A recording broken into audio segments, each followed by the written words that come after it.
Yesterday, I took the occasion of being in a grocery store and seeing that the social engineering had been ramped up yet again. That they were not only telling us, in the floor tiles to stay 6 feet apart, but now they were telling us to shop this way and wrong way. So maybe you've seen this in your own grocery store too. Maybe it's becoming just de rigueur these days. I don't know when would they have had time to install all of these uh, these signs on the floor. I don't know. I don't know. But maybe it's just something that basically happened overnight, because I saw it again in a different grocery store today.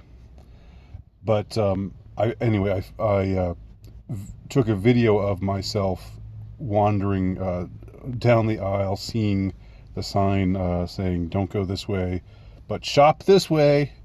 And again, there's something about this whole "Hey, we're telling you what to do, but we're having fun with it." Yeah, it kind of reminds me of the back when I was a kid.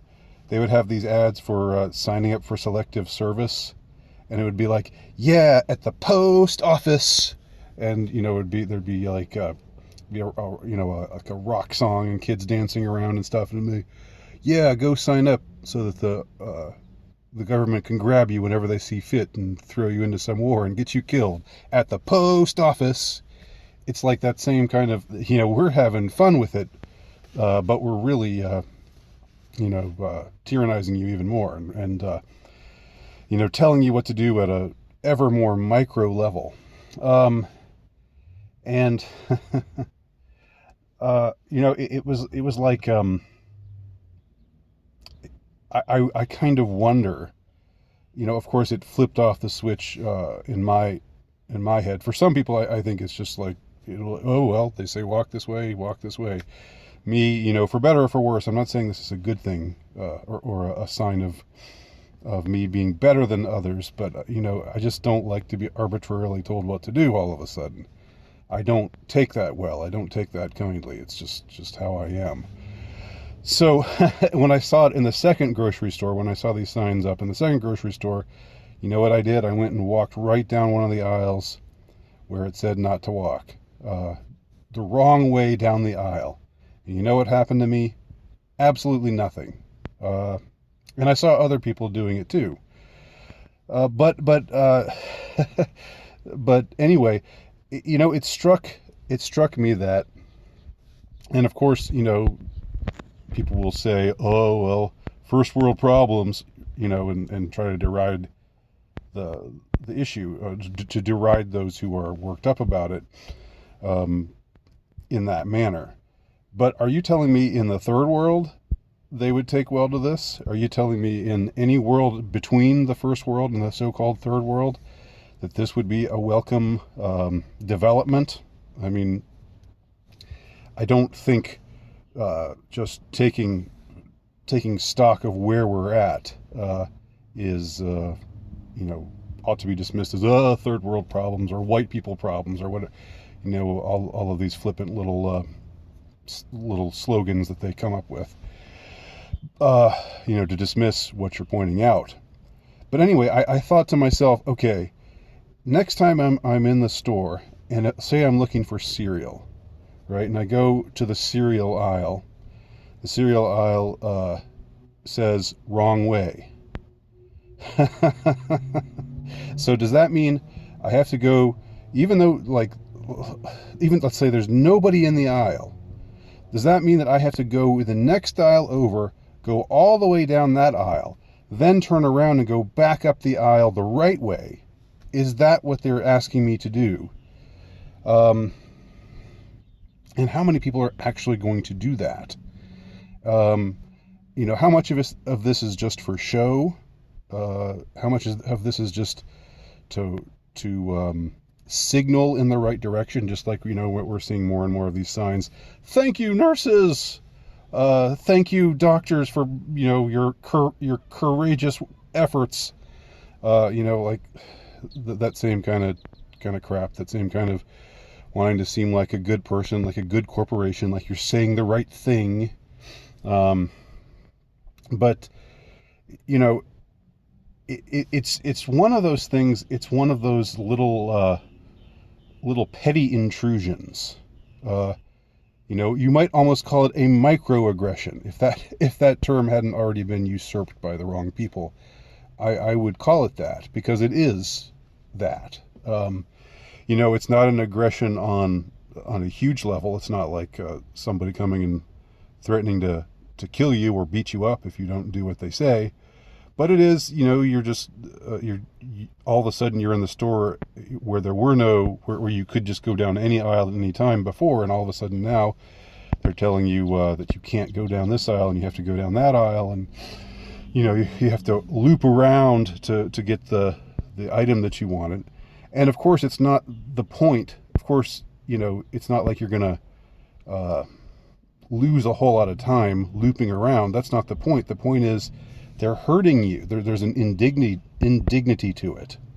They're making you do these things, and it's just aggravating on that level.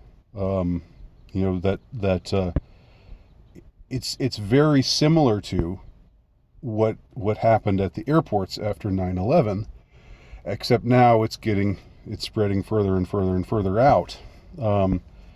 But I mean, anyone who flies a plane, we've gotten used to going to the airport, having to take off our shoes, having to put everything in the containers, getting snapped at by these TSA people. And they're worse in some places than in others. I would have to say the Atlanta airport, they're among the worst anywhere that I've experienced. And it's not like I've traveled that much, but I've been to a few places. And I've flown out of Atlanta a few times because it's not far from where I live.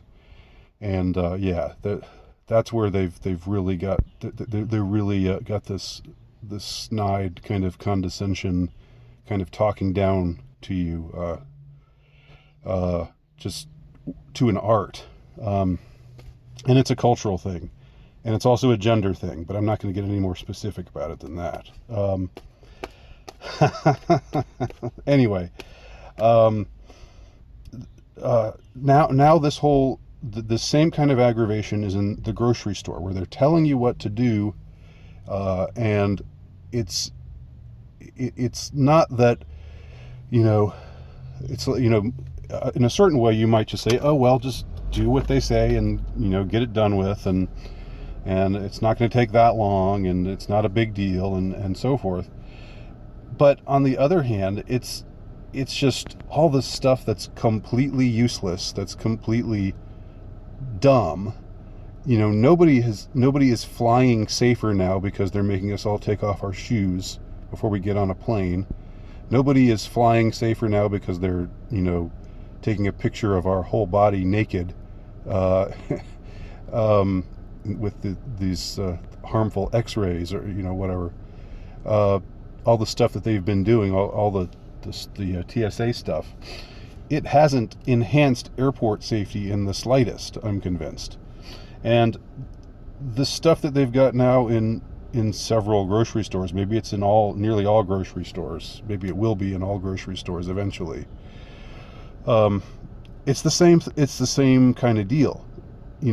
Nobody is really, these are just useless rules, useless strictures that you must abide with, and it's just little petty intrusions that aren't making you safer, that aren't really having any effect. And well, the one saving grace with the grocery store situation is that maybe they're not really paying that much attention, and but I tell you, the first time somebody tells me that I'm walking the wrong way down the aisle, I'm not going to, the first time somebody snaps at me for that, I'm not going to be responsible for my actions. So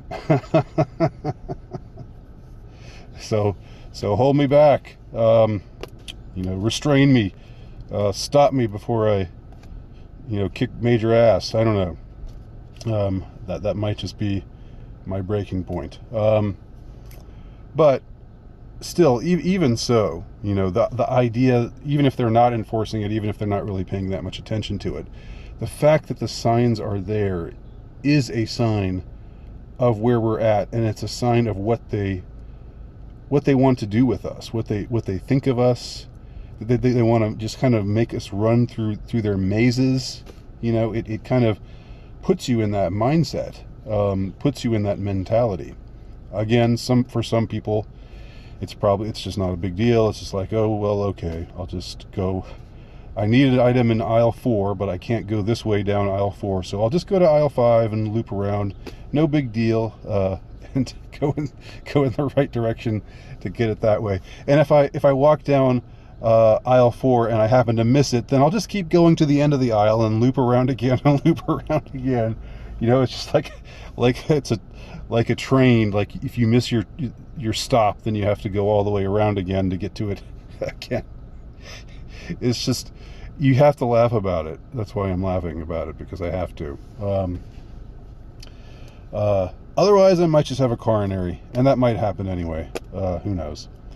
But I just wanted to just reflect on that video from yesterday.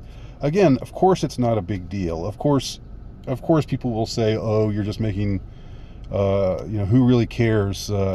If it saves one life, maybe one life will be saved, because, you know, you won't get within 6 feet of somebody, and they won't get the virus that dare not speak its name, and you know, this whole "if one life can be saved" argument. It's not happening, though. I don't believe any lives have been saved because they're making us take off our shoes and endure full body scans at the airport, and that's not saving our lives either. This thing that they've got in the grocery stores are not saving our lives either. So just a few thoughts on the video from yesterday. That's it. Thanks for watching. My name's Andy Nowicki. You can find my work at altrightnovelist.com or at lowstatusnovelist.blogspot.com. Please check out an article that I wrote at Affirmative Right. I posted it yesterday on my YouTube channel. But if you haven't seen it yet, go to Affirmative Right and check it out. And it's the first of many in a series that I'm writing right now about the current situation. So thanks for watching. Talk to y'all soon.